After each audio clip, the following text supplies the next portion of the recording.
بسم الله الرحمن الرحيم. سبحان الذي أسرى بعبده ليلا من المسجد الحرام إلى المسجد الأقصى الذي باركنا حوله لنريه من آياتنا إنه هو السميع البصير. وآتينا موسى الكتاب وجعلناه هدى لبني إسرائيل ألا تتخذوا من دوني وكيلا ذرية من حملنا مع نوح إنه كان عبدا شكورا. وقضينا إلى بني إسرائيل في الكتاب لتفسدن في الأرض مرتين ولتعلن علوا كبيرا. فإذا جاء وعد أولاهما بعثنا عليكم عبادا لنا أولي بأس شديد فجاسوا خلال الديار وكان وعدا مفعولا. ثم رددنا لكم الكرة عليهم وأمددناكم بأموال وبنين وجعلناكم أكثر نفيرا. إن أحسنتم أحسنتم لأنفسكم وإن أسأتم فلها. فإذا جاء وعد الآخرة ليسوءوا وجوهكم وليدخلوا المسجد كما دخلوه أول مرة وليتبروا ما علوا تتبيرا. عسى ربكم أن يرحمكم وإن عدتم عدنا وجعلنا جهنم للكافرين حصيرا. إن هذا القرآن يهدي للتي هي أقوم ويبشر المؤمنين الذين يعملون الصالحات أن لهم أجرا كبيرا وأن الذين لا يؤمنون بالآخرة أعتدنا لهم عذابا أليما. ويدعو الإنسان بالشر دعاءه بالخير وكان الإنسان عجولا. وجعلنا الليل والنهار آيتين فمحونا آية الليل وجعلنا آية النهار مبصرة لتبتغوا فضلا من ربكم ولتعلموا عدد السنين والحساب وكل شيء فصلناه تفصيلا. وكل إنسان ألزمناه طائره في عنقه ونخرج له يوم القيامة كتابا يلقاه منشورا. اقرأ كتابك كفى بنفسك اليوم عليك حسيبا. من اهتدى فإنما يهتدي لنفسه ومن ضل فإنما يضل عليها ولا تزر وازرة وزر أخرى وما كنا معذبين حتى نبعث رسولا. وإذا أردنا أن نهلك قرية أمرنا متر فيها ففسقوا فيها فحق عليها القول فدمرناها تدميرا. وكم أهلكنا من القرون من بعد نوح وكفى بربك بذنوب عباده خبيرا بصيرا من كان يريد العاجلة عجلنا له فيها ما نشاء لمن نريد ثم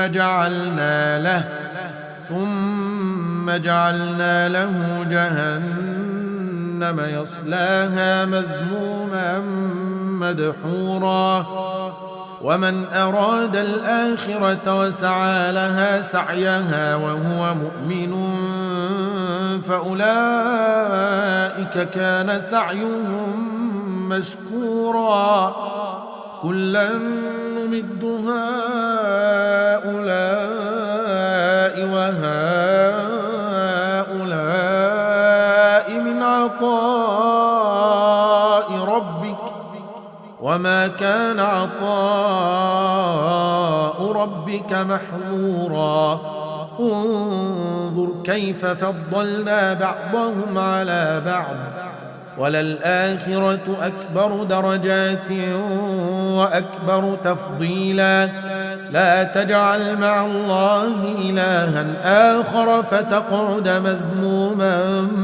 مخذولا وقضى ربك ألا تعبدوا إلا إياه وبالوالدين إحسانا إما يبلغن عندك الكبر أحدهما أو كلاهما فلا تقل لهما أف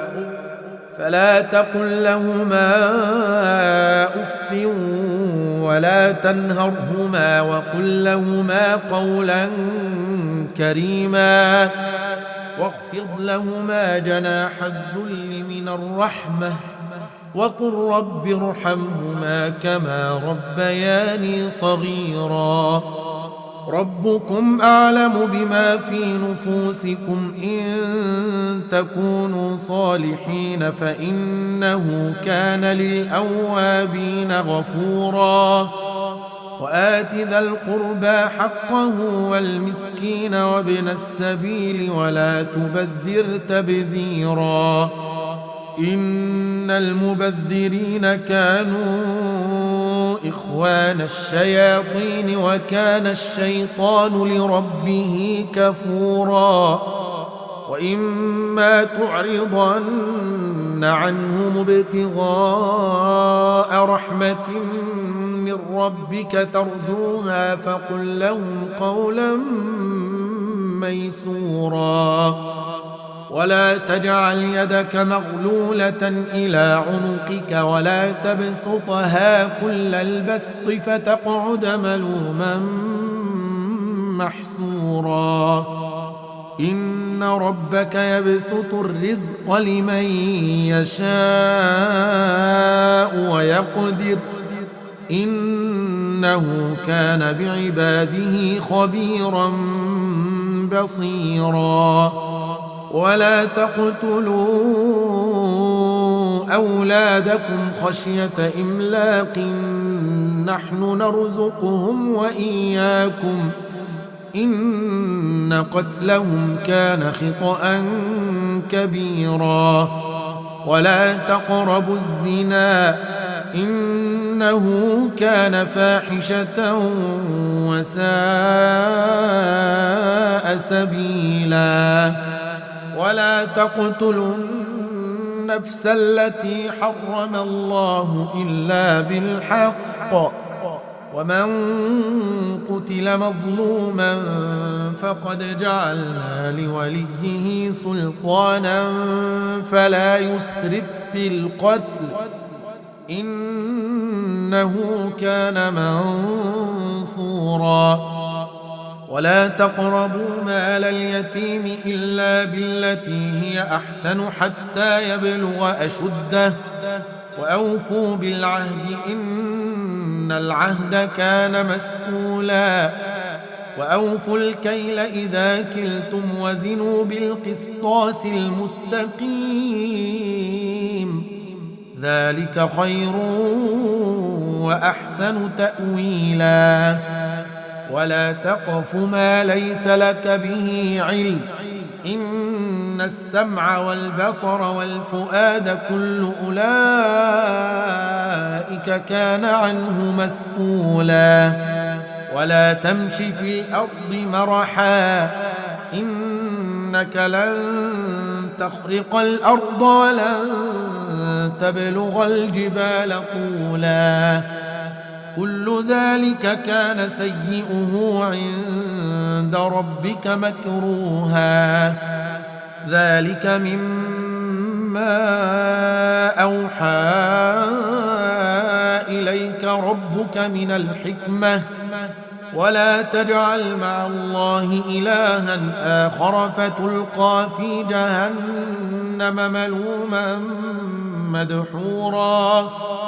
أفأصفاكم ربكم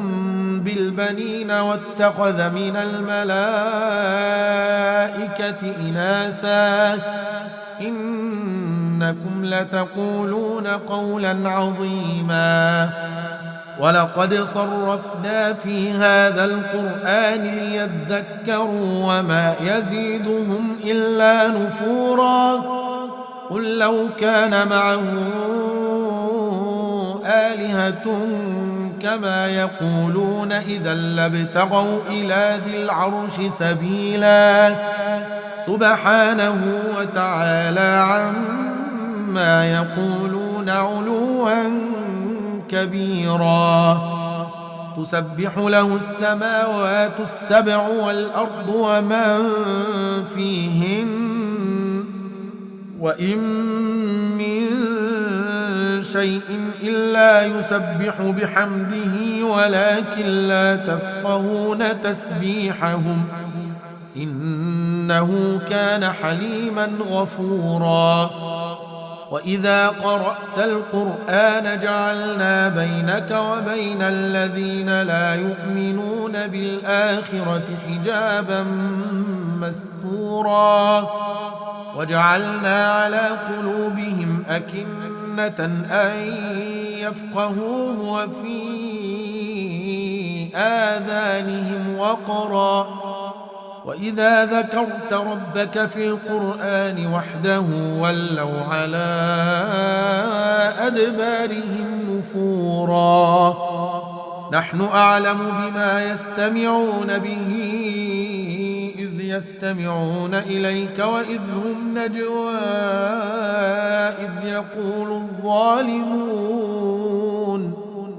إذ يقول الظالمون إن تتبعون إلا رجلا مسحورا انظر كيف ضربوا لك الأمثال فضلوا فلا يستطيعون سبيلا وقالوا أإذا كنا عظاما ورفاتا أإنا لمبعوثون خلقا جديدا قل كونوا حجارة أو حديدا أو خلقا مما يكبر في صدوركم فسيقولون من يعيدنا قل الذي فطركم أول مرة فسينغضون إليك رؤوسهم ويقولون متاه قل عسى أن يكون قريبا يوم يدعوكم فتستجيبون بحمده وتظنون إن لبثتم إلا قليلا وقل لعبادي يقولوا التي هي أحسن إن الشيطان ينزغ بينهم إن الشيطان كان للإنسان عدوا مبينا ربكم أعلم بكم إن يشأ يرحمكم أو إن يشأ يعذبكم وما أرسلناك عليهم وكيلا وربك أعلم بمن في السماوات والأرض ولقد فضلنا بعض النبيين على بعض وآتينا داود زبورا قل ادعوا الذين زعمتم من دونه فلا يملكون كشف الضر عنكم ولا تحويلا أولئك الذين يدعون يبتغون إلى ربهم الوسيلة أيهم أقرب ويرجون رحمته ويخافون عذابه إن عذاب ربك كان محذورا وإن من قرية إلا نحن مهلكوها قبل يوم القيامة أو معذبوها عذابا شديدا كان ذلك في الكتاب مسطورا وما منعنا أن نرسل بالآيات إلا أن كذب بها الأولون وآتينا ثمود الناقة مبصرة فظلموا بها وما نرسل بالآيات إلا تخويفا وإذ قلنا لك إن ربك أحاط بالناس وما جعلنا الرؤيا التي أريناك إلا فتنة للناس والشجرة الملعونة في القرآن ونخوفهم فما يزيدهم إلا طغيانا كبيرا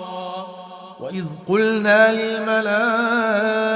اسجدوا لآدم فسجدوا إلا إبليس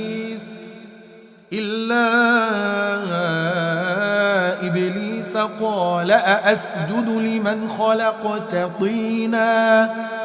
قال أرأيتك هذا الذي كرمت علي لئن أخرتني إلى يوم القيامة لأحتنكن ذريته إلا قليلا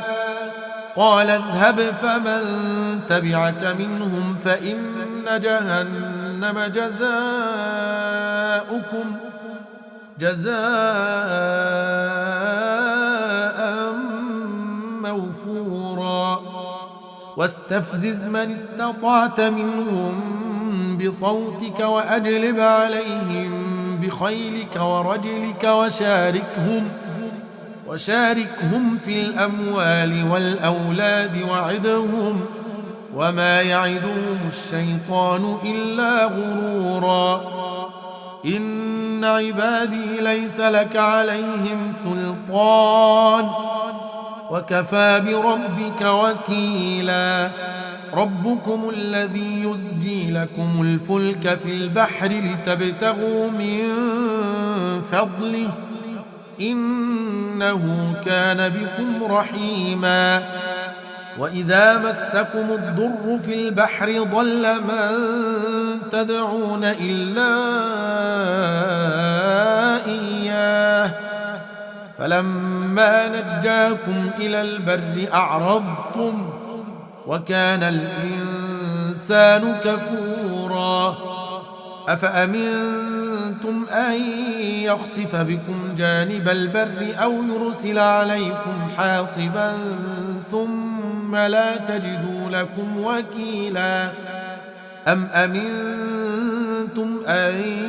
يعيدكم فيه تارة أخرى فيرسل عليكم قاصفا من الريح فيغرقكم بما كفرتم ثم لا تجدوا لكم علينا به تبيعا ولقد كرمنا بني آدم وحملناهم في البر والبحر ورزقناهم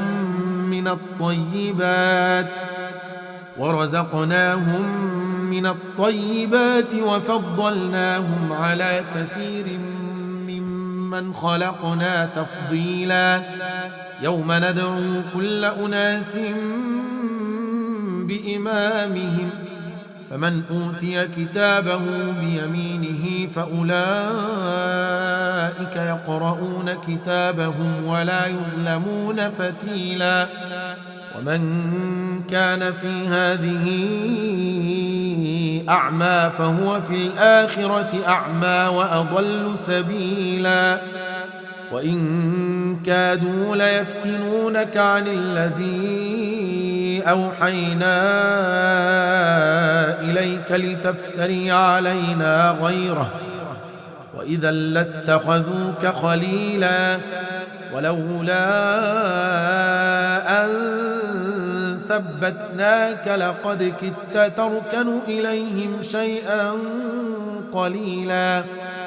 إذا لأذقناك ضعف الحياة وضعف الممات ثم لا تجد لك علينا نصيرا وإن كادوا ليستفزونك من الأرض ليخرجوك منها وإذا لا يلبثون خلافك إلا قليلا سنة من قد أرسلنا قبلك من رسلنا ولا تجد لسنتنا تحويلا أقم الصلاة لدلوك الشمس إلى غسق الليل وقرآن الفجر إن قرآن الفجر كان مشهودا ومن الليل فتهجد به نافلة لك عسى أن يبعثك ربك مقاما محمودا وقل رب أدخلني مدخل صدق وأخرجني مخرج صدق واجعل لي من لدنك سلطانا نصيرا وقل جاء الحق وزهق الباطل إن الباطل كان زهوقا وننزل من القرآن ما هو شفاء ورحمة للمؤمنين ولا يزيد الظالمين إلا خسارا وإذا أنعمنا على الإنسان أعرض ونأى بجانبه وإذا مسه الشر كان يئوسا قل كل يعمل على شاكلته فربكم أعلم بمن هو أهدى سبيلا ويسألونك عن الروح قل الروح من أمر ربي وما أوتيتم من العلم إلا قليلا ولئن شئنا لنذهبن بالذي أوحينا إليك ثم لا تجد لك به علينا وكيلا إلا رحمة من ربك إن فضله كان عليك كبيرا قل لئن اجتمعت الإنس والجن على أن يأتوا بمثل هذا القرآن لا يأتون بمثله ولو كان بعضهم لبعض ظهيرا ولقد صرفنا للناس في هذا القرآن من كل مثل فأبى أكثر الناس إلا كفورا وقالوا لن نؤمن لك حتى تفجر لنا من الأرض ينبوعا أو تكون لك جنة من نخيل وعنب فتفجر الأنهار خلالها تفجيرا أو تسقط السماء كما زعمت علينا كسفا أو تأتي بالله والملائكة قبيلا أو يكون لك بيت من زخرف أو ترقى في السماء ولن نؤمن لرقيك حتى تنزل علينا كتابا نقرأه قل سبحان ربي هل كنت إلا بشرا رسولا وما منع الناس أن يؤمنوا إذ جاءهم الهدى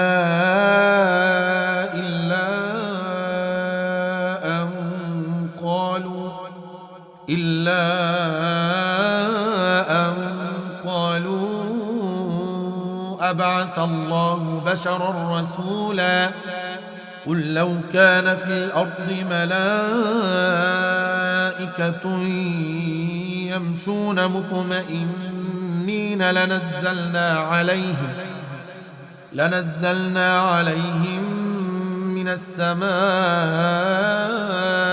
ملكا رسولا قل كفى بالله شهيدا بيني وبينكم إنه كان بعباده خبيرا بصيرا ومن يهد الله فهو المهتد ومن يضلل فلن تجد لهم أولياء من دونه ونحشرهم يوم القيامة على وجوههم عميا وبكما وصما مأواهم جهنم كلما خبت زدناهم سعيرا ذلك جزاؤهم بأنهم كفروا بآياتنا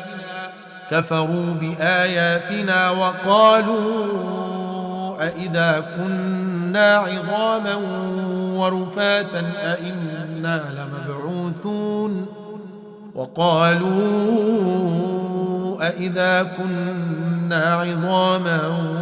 ورفاتا أإنا لمبعوثون خلقا جديدا أولم يروا أن الله الذي خلق السماوات والأرض قادر على أن يخلق مثلهم وجعل لهم أجلا لا ريب فيه فأبى الظالمون إلا كفورا قل لو أنتم تملكون خزائن رحمة ربي إذا لأمسكتم خشية الإنفاق وكان الإنسان قتورا ولقد آتينا موسى 9 آيات بينات فاسأل بني إسرائيل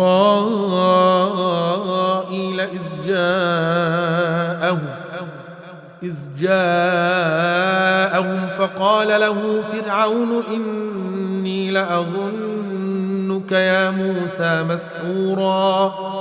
قال لقد علمت ما أنزل هؤلاء إلا رب السماوات والأرض بصائر وإني لأظنك يا فرعون مثبورا فأراد أن يستفزهم من الأرض فأغرقناه ومن معه جميعا وقلنا من بعده لبني إسرائيل اسكنوا الأرض فإذا جاء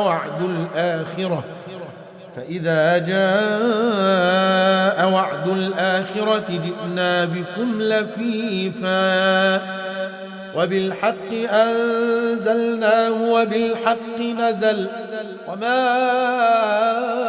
أرسلناك إلا مبشرا ونذيرا وقرآنا فرقناه لتقرأه على الناس على مكث ونزلناه تنزيلا قل آمنوا به أو لا تؤمنوا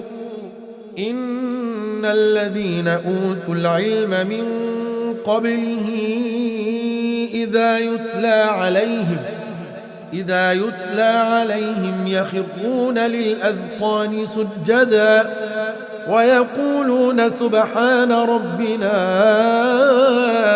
إن كان وعد ربنا لمفعولا ويخرون للأذقان يبكون ويزيدهم خشوعا قل ادعوا الله أو ادعوا الرحمن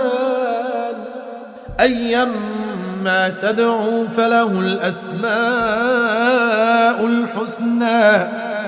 ولا تجهر بصلاتك ولا تخافت بها وابتغ بين ذلك سبيلا